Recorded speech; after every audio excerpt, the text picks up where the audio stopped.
Let's go ahead and I'm going to make a couple opening statements here.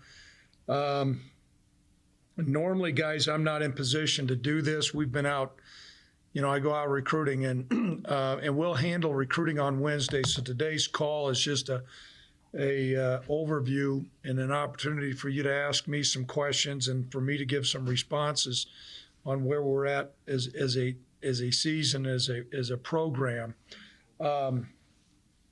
So first of all, I just want to say thank you to Governor Gordon, President Seidel, Tom Berman, and especially to Dr. Matt Boyer.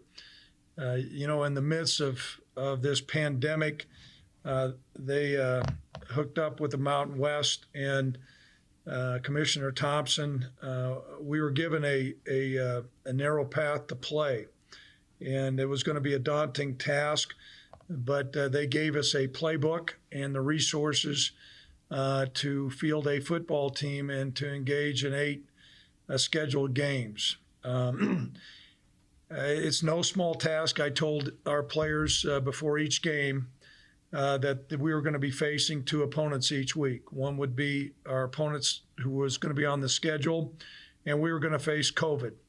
And so I do not want to minimize and that we had 8 scheduled games, and we met our 8 scheduled games, and I don't want that to go unnoticed. I think it's important that we recognize that we were provided a game plan, and our coaches, our support staff, and our medical staff, and particularly our players, bought into that protocol. And I think to minimize that, and I'm not going to overstate that, but we answered our bell. I had an offline conversation, maybe I mentioned this before, with Commissioner Thompson. And I said, by gosh, that you can count on the University of Wyoming meeting our responsibilities. And that if that means we change guys in position and double rep different guys and do different things,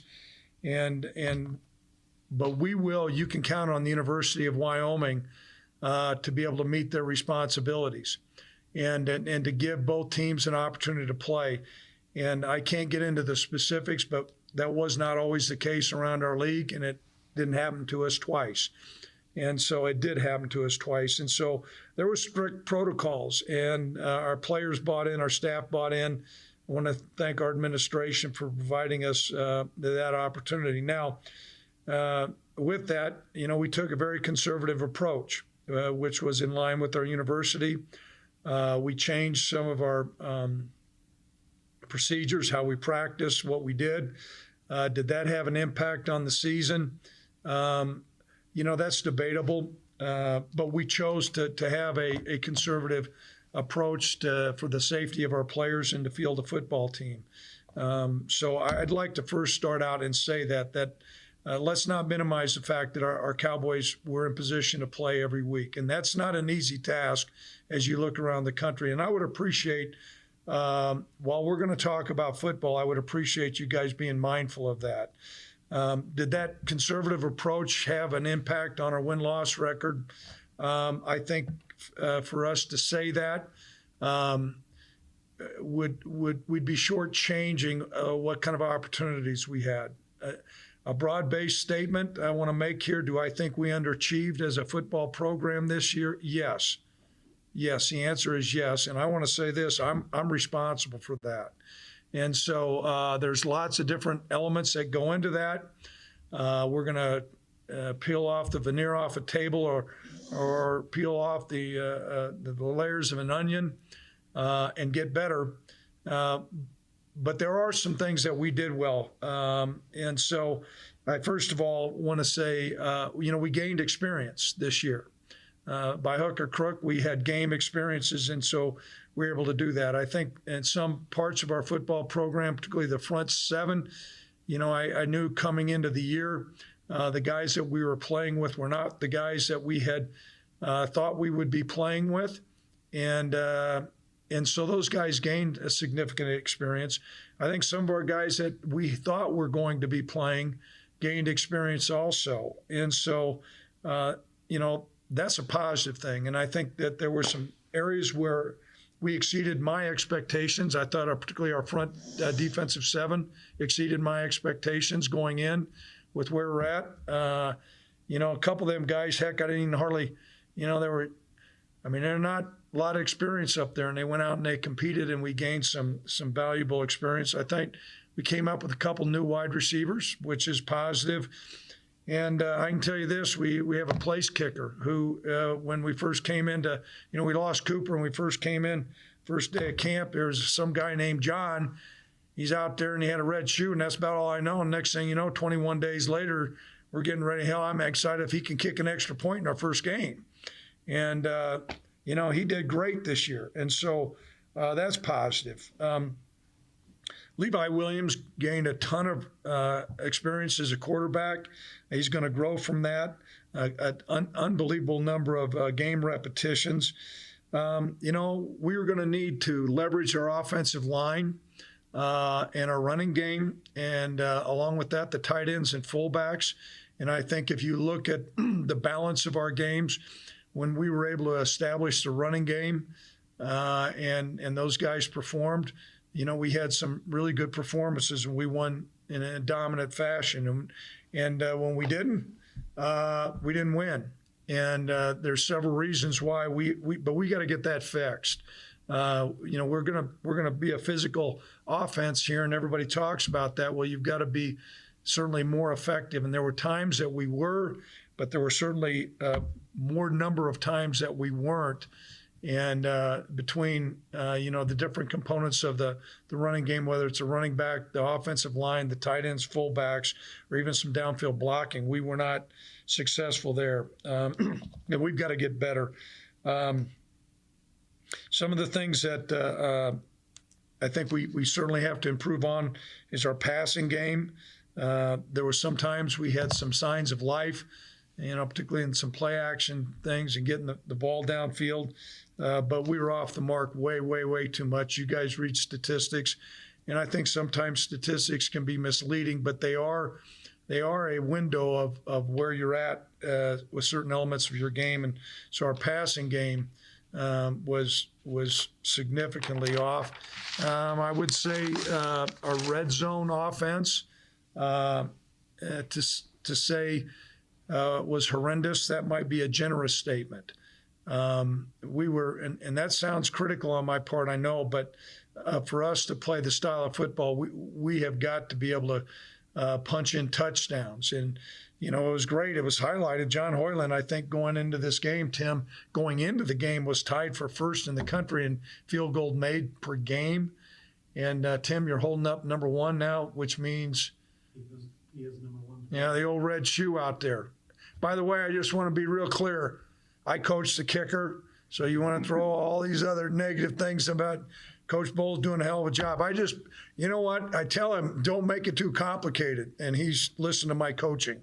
But there's a flip side of that. There's too many times that he's kicking field goals. And so, like I said, we were horrendous in that portion of the game. I think at times we had our young defensive front got knocked off the football. I thought certainly in the New Mexico game, we were doing some things with some mirrors up front and people weren't disciplined enough. New Mexico knocked us off the ball. Some other times we got knocked off the ball, but those guys scrap. But nonetheless, we've got to improve in that area. And then another area, we had way too many uncontested throws. I mean, if you look at now Saturday, I thought our guys on defense were locked in. Boise had good players. They completed a fade, on us, but we were in there competing. We can deal with that. What you can't do is when guys are just running wide open, and that's an area that we've got to improve on. I can tell you this, when I walked in the locker room, and I want to be real clear to our fans, I don't know how many people watch these press conferences and stuff like that, but to our fans and our supporters, 2021 has started. And I know that all of us are on a calendar of 2020, and we're dealing with challenges that are out there, and we still have more challenges, but the outlook looks bright. And I can tell you that 2021 is here. We have a master plan. I can tell you also our spring game is going to get moved back. We're going to do everything we can. Our university calendar, I think it's been set, but everything is going to be moved back for the health and safety of our players. And we are going to move our spring game back. What did I say? May 8th is going to be our spring game. And that's the latest I think it's ever been. And the thought process is that'll delay us in spring recruiting. But quite frankly, me personally, I'm a lot more concerned about coaching the guys we have here and getting them better as opposed to chasing these other ones that are out there. And so we got a lot of work to do. I'll be more than happy to answer any questions that you have, but I do want to frame this is that let's make no mistake, we've underachieved, and that falls on my lap. But I want you to be real guarded. If you start going down some road, and I don't think a guy will, but if you start going down a road where you're critiquing and criticizing a college student that's out there that's dealing with COVID and everything else, you're going to walk on some dangerous turf with me. And so you ask me the hard questions, I'll answer them. But I want to be real clear. I'm disappointed with where we're at. It's not where I thought we would be. There's lots of different reasons why. Coach Osborne always told me that we got to be careful, don't throw the baby out with the bathwater, meaning there were some good things we did. There's some things that we got off track, certain things we can control, other things we couldn't. But there's things that we can control that we got to get better. So that's a long opening statement. I'll be more than happy to answer any questions that you guys have here. Davis, you're up. Yeah, Craig, first, I just want to say thanks for doing this because I know you didn't have to do it, so I appreciate it. But, you talked about the master plan and you said Saturday, you're going to do a heavy evaluation of everything. I'm curious, does that include your staff? Mm-hmm. And do you anticipate making any staff changes? Well, I can tell you this, when you say staff changes, there's always 3 seasons, Davis. There's the football season, there's the spring season recruiting, and then there's hiring season. And so during this time, there's always coming and going. What is going to be encouraging, though, is that we're going to be given much more of an opportunity to do a deep dive into some evaluations right now. I mean, we're not able to leave. And so where that's normally been booked for February, we're able to do that. I always evaluate every member of our coaching staff, but it's going to be give us an opportunity to do much deeper evaluation. So that's where I'm going to leave it at that. As soon as I make a broad brush statement, I think that would be a little bit inaccurate. But I can tell you, I'll have significant conversations with each assistant coach. We'll have a game plan on what we got to do in those different position groups, what we got to do to get them better. Okay? I don't know if does that answer your question, Davis? I may not have gotten exactly what you're getting to, but that's about where I'm going to leave it, okay? Yeah. All right. Yes, Michael. With the NCAA's ruling that, everybody gets an extra year of eligibility, have you received any indications from some of those seniors yet who have decided whether they're going to stay or go? Yeah, we have.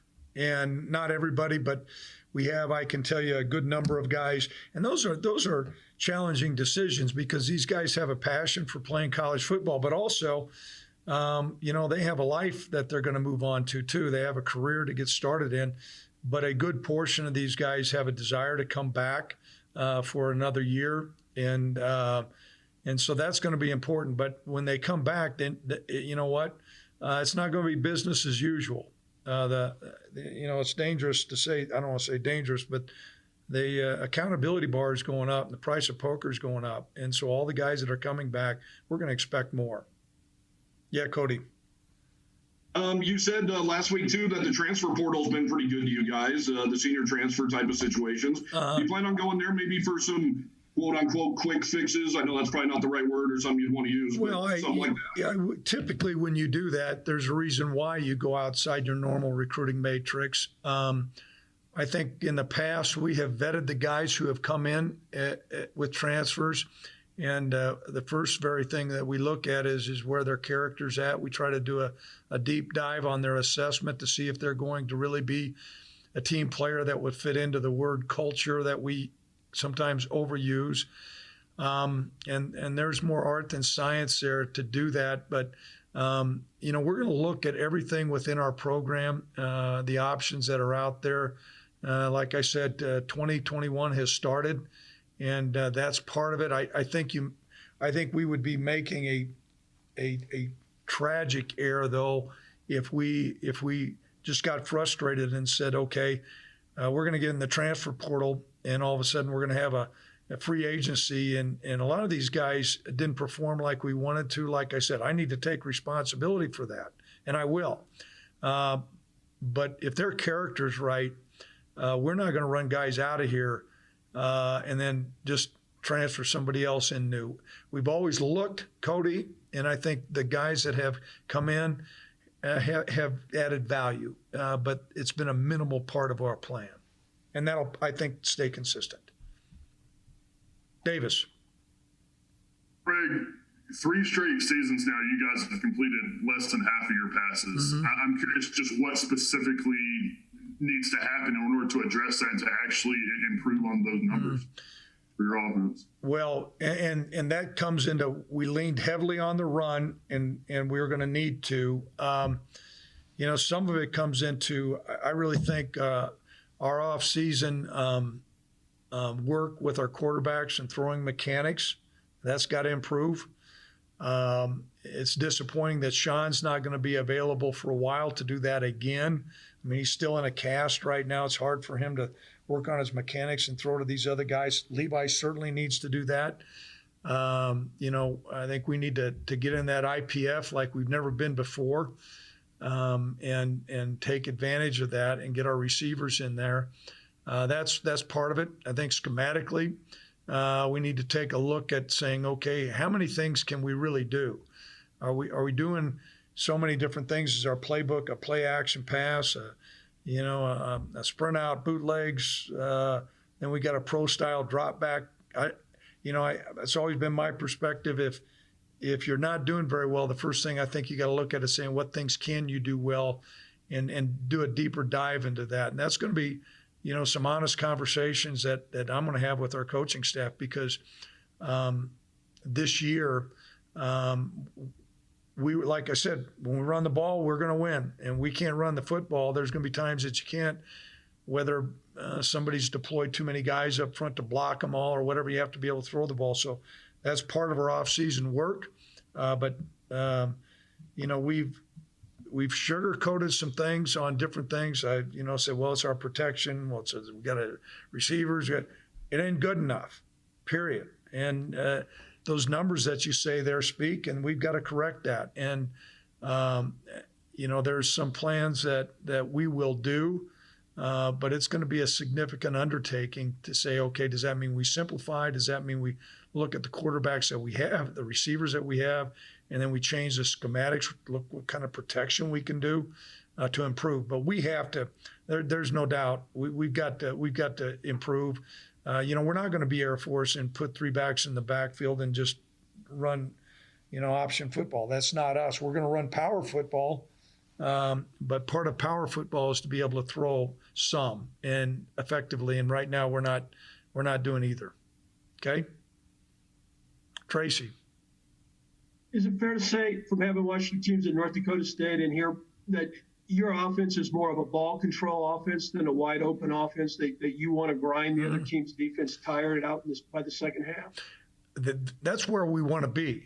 And so I want to be real clear. You're not going to get into, okay, Wyoming's out there in 10 personnel and we're slinging it 50 times a game, and we're going to do bubble screens, and we're doing vertical routes. And no, we will not depart from our footprint of being physical up front, but being ball control does not mean that you can't complete passes. We got to complete passes. And so I want to be real clear about that. Okay. I think, Cody, you beat Davis there. Davis, I'll come right back to you. Greg, is it important, though, to be more innovative on offense, to, see what other teams are doing, see what other things are working, and, for lack of a better word, kind of teaching an old dog new tricks on that side of the ball a little bit? For me to just say that, when you say look at what other people do, I think what we need to do, we certainly do, Cody. It's always amazing to me, when we score touchdowns, everybody says we open up the offense and, we have a bunch of 3 and outs. We're conservative. And if you look at the play sheet, quite frankly, a lot of times there's very similar to it's when they're working. We really have a lot of elements within our offense. Our problem is the elements that we have, we're not effective enough. At times we are, but we're not effective enough. And so we need to look at the components of our offense and then fashion those components and have our players execute what we're asking them to do. I think that there's our play listing is pretty extensive, and sometimes the number of things that we do in practice we don't have an opportunity to do in the game, but certainly the number of things that we've done in the game, if you look at that offensive performance we had against Boise, that's abysmal. And I know the track had something to do with it. So the first thing we're going to look at is what things are we doing well? There are some things that we're doing well. And then not just tweak, but re-engineer some things that are going to fit better with our personnel. And I applaud Levi, and I'm discouraged that he's being criticized like he is. What we got to realize is Levi came off the bench against Georgia State and played. All of a sudden, and I thought that was a good thing. Did that make Levi has arrived? There was a reason why Sean Chambers was our starting quarterback. He was injured on the 3rd play of the first game. Levi is going to grow through this. But we have to fashion what we do with our players and get a template that's going to be more effective. Now, I think there was times during the year we were an explosive offense. You scored 31 points against Hawaii.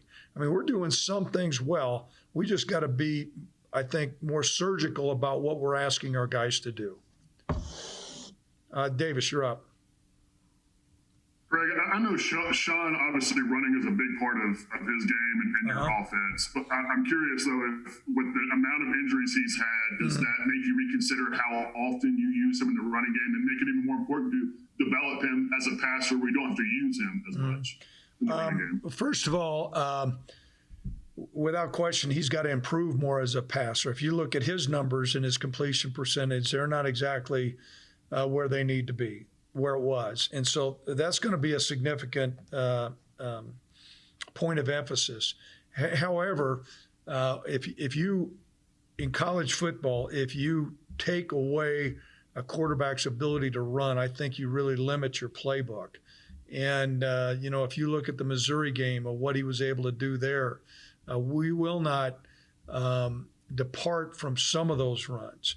You certainly don't want to expose him. My alma mater, I think they had their quarterback one game run the ball 27 times. And we're not going to do that. But you will see quarterback runs within our playbook. We just don't need to do them as heavily. Now, the play he got hurt on was a low risk. That was a sprint option down the line. It was a missed block up front. I don't want to say it was a freak deal because we needed a block, but that was not one of these other designed runs. That run was designed to go down the ball and pitch it out.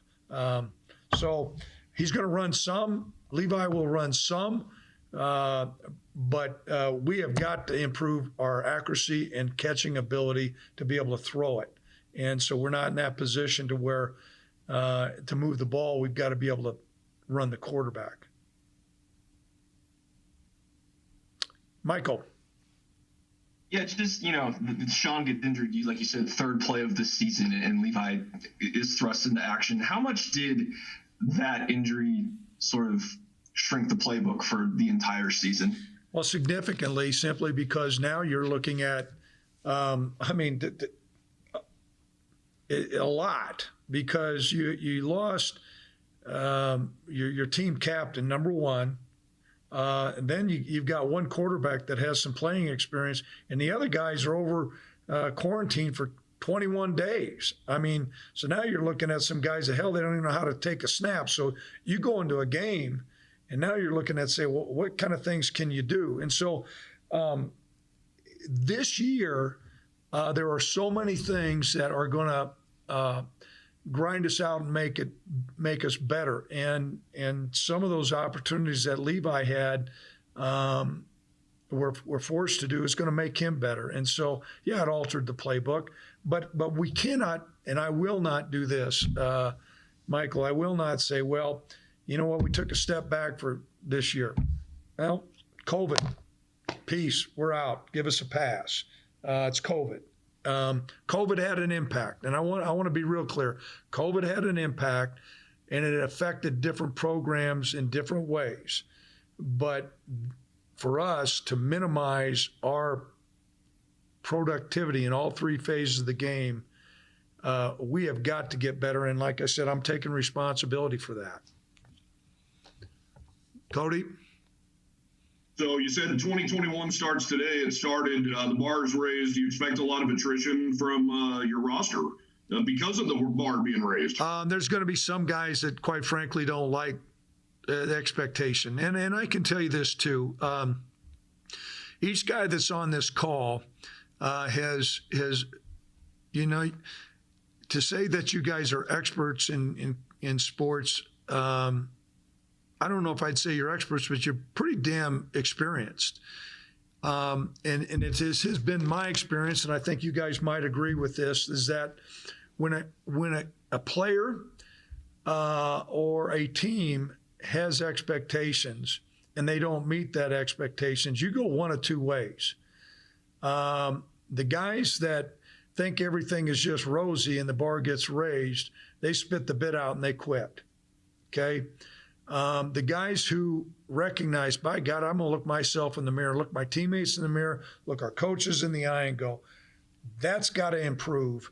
That's where you see a groundswell of focus and energy and determination to answer that bell of raising the bar.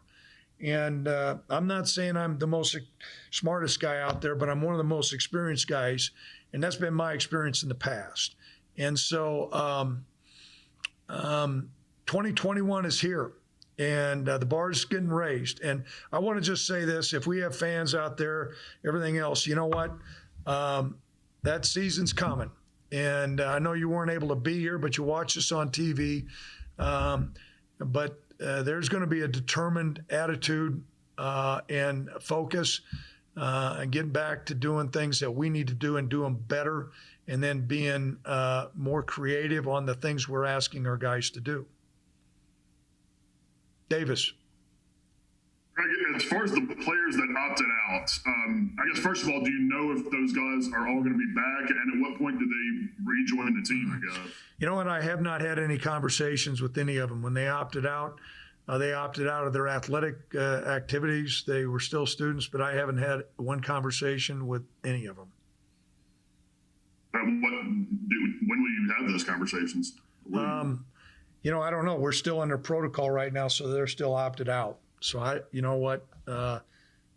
We still have COVID going on, so my assessment is they're still opted out.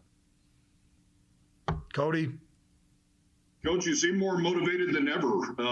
Is that a true assessment here? Like this kind of reinvigorated some things? I don't know if it reinvigorated, but I just told you that I've been more frustrated than I ever have been. And you know what you want to see is you want to see your guys go out there and come as close as they can to maxing out to their potential. Okay? Your football team, you want to look at that football team and say, okay, yeah, we understand we're not the 85 Chicago Bears, but by God, how good can we be this year? And so you put some things in there, and then when you don't meet some expectations, yeah, there's a energy level saying, by God, we got to be better than that. Our fans deserve better than that. Yes, Michael. 2021 starts now. In terms of like protocol testing? What are you guys going to be going through for the next few months as you train and stuff? Is it still testing 3 times a week? No, we won't be, and it'll change. And I do want to make a comment on this. We did a testing procedure with Quest Diagnostic, and they were rock stars. I mean, we got tested 3 times a week. We always got our results back. That's going to change. We'll go into the university protocol. They will be tested. Classes start on I think the 25th of January. So our guys do have an opportunity to go home, be with their families. Some of them are going to stay here. I think some of them may stay here the whole time. Some of them are going to come back. But that's going to change. And there'll be a protocol to make sure that our guys are here. So, but I can tell you, I mean, this was just, I mean, we had great buy-in. Our guys stayed all summer, and then our conference cancels the doggone season. So I'm a good guy. Let them all go home. So they all go home. Then we got guys coming back at different times because they had issues and this and that. Then we got quarantines. It was a mess. And that's why I'm saying I never want to go through it again. That's why I said we're laying a stake in the ground. 2021 starts now. Davis. Craig, you said everything was going to be pushed back in the spring. Do you know when you're actually supposed to start or going to be starting spring practice? Yes, I got a date. I don't have it in front of me, but yeah, we have a master calendar, all our weeks from winter conditioning and then spring football. It's going to start, I think the first part of April or something like that, or the second week of April. We're going to plan on doing 5 weeks of spring ball. And then have that game on the date that I said, which is later than we ever have been. And we're in hopes, Davis, that time that we can operate in more of a traditional mode, and it's going to be more of a safer mode for our guys, i.e. with meetings, practice. I mean, we had a plan and we answered the bell. Did that plan hinder our performance and who we are to a certain degree? Yeah. We're a developmental program, which is why we're moving everything back. I got so damn excited this morning. I saw all those planes going out, FedEx and UPS, that vaccines are coming. And I'm in hopes that we're going to have some semblance of normalcy. And I'm in hopes instead of doing this deal we're doing on Zoom, I can look you guys in the eye and you're sitting in the same room. And I'm in hopes that you guys feel the same way. So we're moving everything back as far as we can. I want to say this too. I appreciate you guys being on. And I will tell you this. I'll always respect the opinions that you write and how you do it, as long as you do your research, as long as you recognize these are college guys. And I think by and large, you've been really good on that, as long as you recognize your college students. And they're not going to be perfect. They're not, they're not. I also understand that there's going to be some criticism. Criticize me. That's part of why the job I have. But I appreciate you guys being on. I hope you can appreciate my frankness with where we're at and where we're going to go. I also understand words. Words can just be words. You got to put them into action. But there's a burning desire in my heart when we have underachieved, and those things are hard. And for us to have completely a plan on everything that's fixed right now, that'd be less than honest. But we're going to have some time to get it fixed. I do believe we have a core group of guys I've already met with that have a deep desire to get better this next year, and we got to give them a plan. We're in hopes that between what's going to happen with COVID and potential vaccines and everything else, give our players an opportunity to do what we can. Here's where we're at, and Kevin will know this. I told Tom Berman when we first got here, we're going to be a developmental program. We're not going to have the spit and shiny top recruits. And so to do that, we have to have a plan to have the resources in place to get them better. And that means off-season conditioning. That means strength and conditioning. That means nutrition. That means a training table. That means grinding things out in spring ball. That means summer conditioning. That means all those things come into, that's been our secret. And team cohesiveness and chemistry and culture has been our secret. And if you look at everything that COVID has done, okay, it has forced everybody to operate in a different silo. And so that's why I'm just saying we're putting a stake in the ground on 2021. We're recalibrating some stuff. We don't have rose-colored glasses on. It's going to give us a chance to get better. You keep on critiquing us, keep on writing. I'm cool with that. But by God, I'm so damn glad 2021 is here, and I hope you guys are too. That being said, I'm done with my statement. Peace, I'm out. Thank you. Thanks, Greg. Thanks, Greg. Appreciate you doing it.